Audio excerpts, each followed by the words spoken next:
মৃত্যুর পরও এই বেওয়ারিশ নিঃস্ব বাবা মায়েদের শান্তি হচ্ছে না। আজকে খুব কষ্ট নিয়ে দুঃখ নিয়ে ভিডিওটি করতেছি। আমাদের বেওয়ারিশ মানব সেবা বৃদ্ধাশ্রমের আশ্রয় থাকা বাবা মা গুলো যখন মারা যায়, সবচেয়ে আমাদের বড় কষ্ট পেতে হয় তাদের লাশটা কোথায় দাফন করব।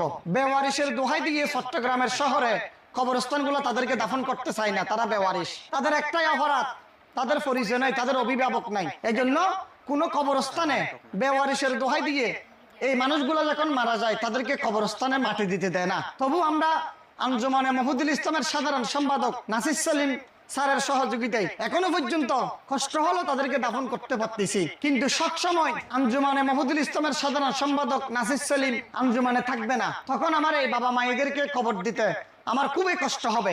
মাঝে মাঝে নাসির সেলিম স্যার যদি শহরে না থাকে, আমাদের এই বাবা মা গুলো যখন মারা যায় তখন কবর দিতে পারি না আমরা। তো এই মুহূর্তে আপনারা যারা ভিডিওটি দেখবেন, ভিডিওটি শেয়ার করে আমরা 80 জন বাবা মা এই আশ্রমে বর্তমানে আছি। এই মানুষগুলা মৃত্যুর পরে আমাদের সম্মানের সহিত ইজ্জতের সহিত যেন কবরস্থানে দাফন করতে পারি, সেই সহযোগিতাটুকু আপনারা করবেন। আপনারা আর্থিকভাবে সহযোগিতা করতে পারতেছেন না, আপনারা দয়া করে ভিডিওটি শেয়ার করে দিবেন। বেওয়ারিশ মানব সেবা বৃদ্ধাশ্রম ফেসবুক পেজটি ফলো করবেন। আপনার একটা শেয়ারে হতে পারে এক টুকরো কবরস্থানের জায়গা নিতে পারবো। আপনার একটা শেয়ারে একজন মার জন্য, একজন বাবার জন্য মৃত্যুর পরে 3.5 হাত কবরস্থানের জায়গার ব্যবস্থা হতে পারে। চাই আমরা নিজস্ব একটা কবরস্থান বেওয়ারিশ মানব সেবা বৃদ্ধাশ্রমের আশ্রয় থাকা বাবা মা যখন মৃত্যুবরণ করে তাদেরকে দাফন করতে পারি, আমাদের একটা নিজস্ব কবরস্থানের প্রয়োজন। একদিনে তো আর কবরস্থানের জায়গা নিতে পারবো না।